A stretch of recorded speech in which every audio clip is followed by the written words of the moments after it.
Hello दोस्तों, wifi studio में आपका बहुत स्वागत है। वाईफाई एडु स्टडी में आपका बहुत स्वागत है। आज हम कैग के बारे में विस्तार से वर्णन करेंगे। कैग क्या है? कैग का comptroller and auditor general of India होता है। इसका हिंदी में कहते हैं भारत के नियंत्रक एवं महालेखाकार परीक्षक। ये सार्वजनिक धन का संरक्षण कौन करता है? तो सीएजी करता है। इसका सीएजी का पद का वर्णन अनुच्छेद 148 में है। 149 अनुच्छेद 149 में कार्य एवं शक्ति के बारे में वर्णन किया गया है। लेखा परीक्षण का मुखिया कौन होता है? तो सीएजी होता है। केंद्र का भी लेखा जोखा सीएजी ही देखता है और राज्य सरकार का भी कौन देखता है लेखा जोखा? तो सीएजी देखता है। सीएजी के बारे में बी आर अम्बेडकर ने कहे थे कि भारत का सबसे महत्वपूर्ण अधिकारी होते हैं। लेकिन सीएजी का नियुक्ति महान्यायवादी की तरह राष्ट्रपति करते हैं। शपथ ग्रहण भी राष्ट्रपति के दिलाते हैं और जब त्याग पत्र देना होता है सीएजी को महान्यायवादी को, तो राष्ट्रपति के पास जाकर देना ही पड़ता है। कार्यकाल जो महान्यायवादी का वही सीएजी का 6 वर्ष या 65 वर्ष। अगर आप 62 वर्ष में अगर उम्र में इनको पद की नियुक्ति होती है तो आप 65 वर्ष जब पूर्ण हो जाएगा तो आप रिटायर हो जाइएगा। और जब अगर आप 55 वर्ष की उम्र में हैं तो 55 6 61, जब 61 वर्ष पूर्ण हो जाएगा, 6 वर्ष हो जाएगा, तब आप क्या हो जाएंगे? वहां से रिटायर हो जाएंगे। असमर्थ होने पर अगर इसकी किस रूप में अगर सीएजी को आप पद से हटाया जा सकता है? अगर वो कह दें कि हम असमर्थ हैं, शारीरिक रूप से मानसिक रूप से अनफिट है, तो क्या हो गए? सीएजी के पद से हट जाएंगे। और सुप्रीम कोर्ट के जो जज का जो प्रावधान है हटाने का, वही प्रावधान सीएजी में भी है। को सीएजी को उसी तरह हटाया जाएगा जो सुप्रीम कोर्ट के जज को हटाया जाता है।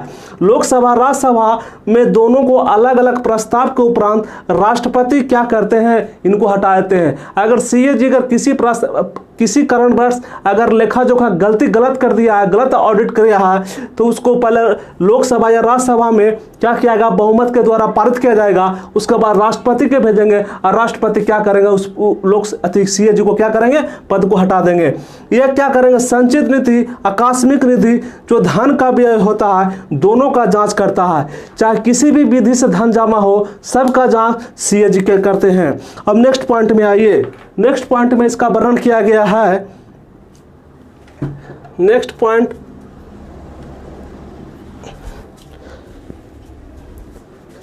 अब कंप्ट्रोलर ऑडिटर, अब तो थोड़ा सा बच रहा है, इसके बारे में हम देख लेते हैं। हाँ, केंद्र स्तर पर जो जांच होता है वो राष्ट्रपति का, केंद्र पर सेंट्रल स्तर पर जो जांच होता है, स्तर पर जो जांच किया जाता है वो राष्ट्रपति को सौंपते हैं। जबकि राज्य स्तर पर अगर जांच होता है तो राज्यपाल को सौंपा जाता है।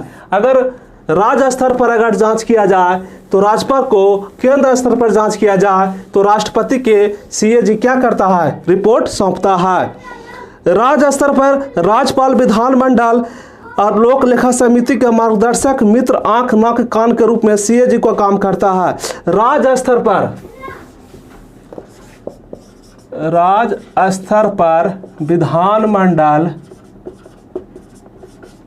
विधानमंडल क्या करता है? विधानमंडल, राज्य स्तर पर राज्यपाल विधानमंडल के लोक लेखा समिति के मार्गदर्शक के रूप में सीएजी क्या किसके रूप में करता है? मार्गदर्शक के रूप में, मार्गदर्शक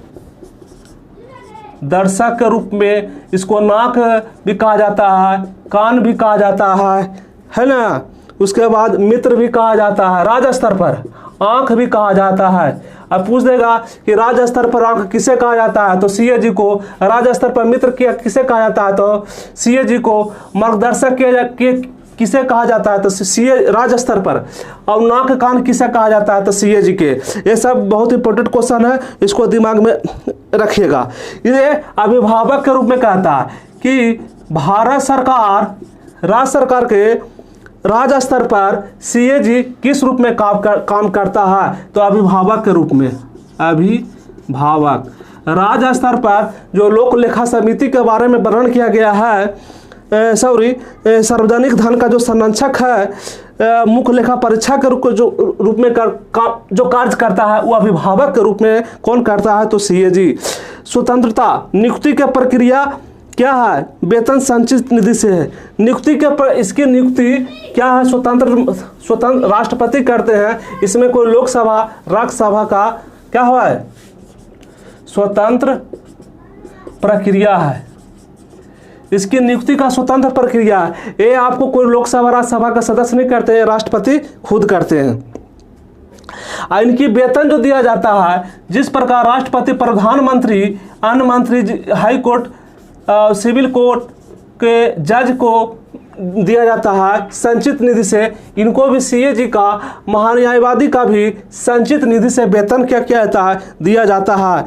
पद त्याग के बाद देखिए, पद त्याग करने के बाद क्या करेंगे? पद त्याग करने के बाद केंद्र या राज्य स्तर पर किसी सरकारी पद पर वे प्राप्त नहीं कर सकते, किसी सरकारी पद पर नहीं रह सकते हैं, नहीं रह सकते हैं। अगर जो व्यक्ति सीए जी अगर कभी बन गए हैं तो केंद्र स्तर पर, राज्य स्तर पर कोई भी गवर्नमेंट जॉब पर, कोई भी सरकारी पद पर वह आसीन नहीं हो सकते हैं। सीए जी का पूरी तरह से व्याख्या कर दिया गया है। इसको आप मेरे दोस्त, मेरे भाई बहनों, मेरे साथियों, आप इस वीडियो को आप जरूर देखिए, लाइक कीजिए, सब्सक्राइब कीजिए, शेयर कीजिए। इसी के साथ वाईफाई एडुआ स्टडी पर आपका बहुत बहुत धन्यवाद।